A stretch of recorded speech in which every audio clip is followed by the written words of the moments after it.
Hello.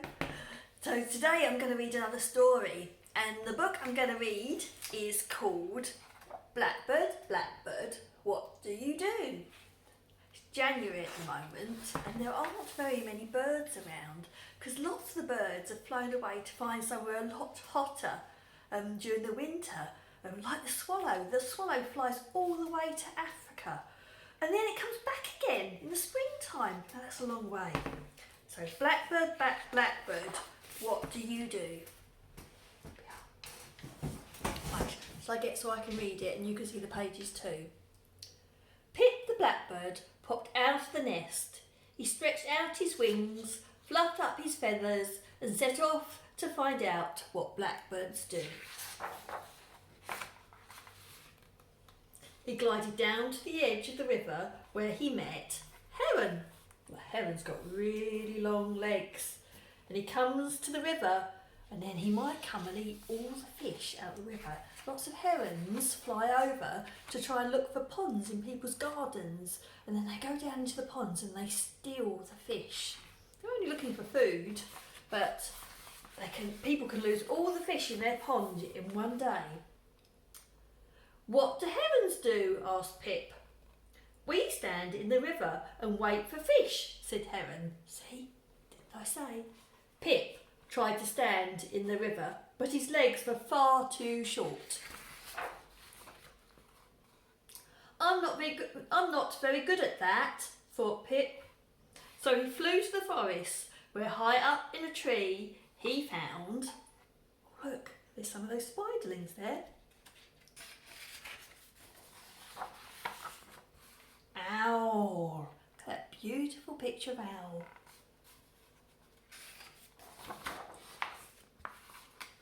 What do owls do? Asked Pip.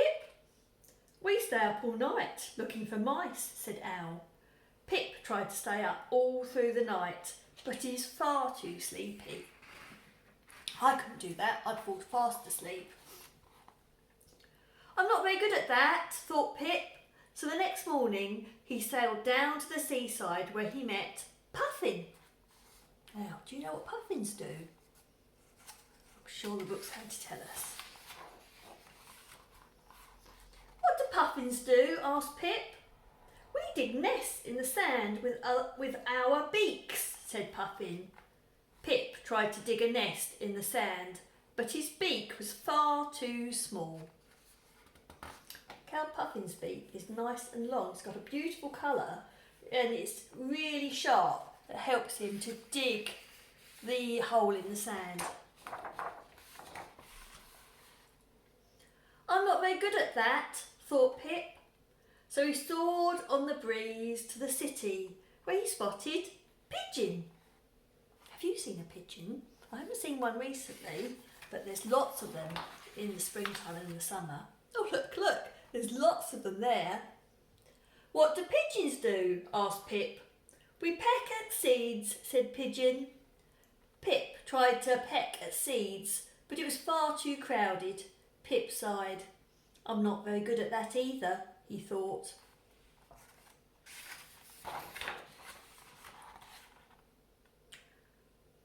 Pip tried to swoop to the ground with the falcons, chatter like the parrots, and waddle like the ducks. I'm not very good at any of those things, thought Pip.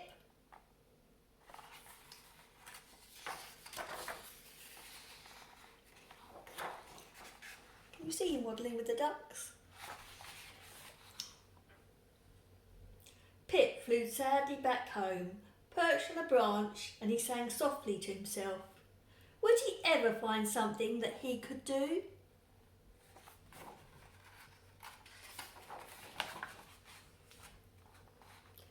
Pip sang so sweetly that the other birds flocked to listen.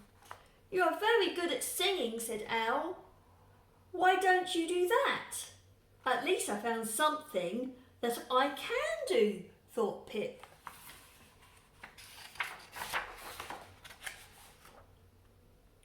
And so, as the sun began to rise, Pip the blackbird sang the most beautiful song of all.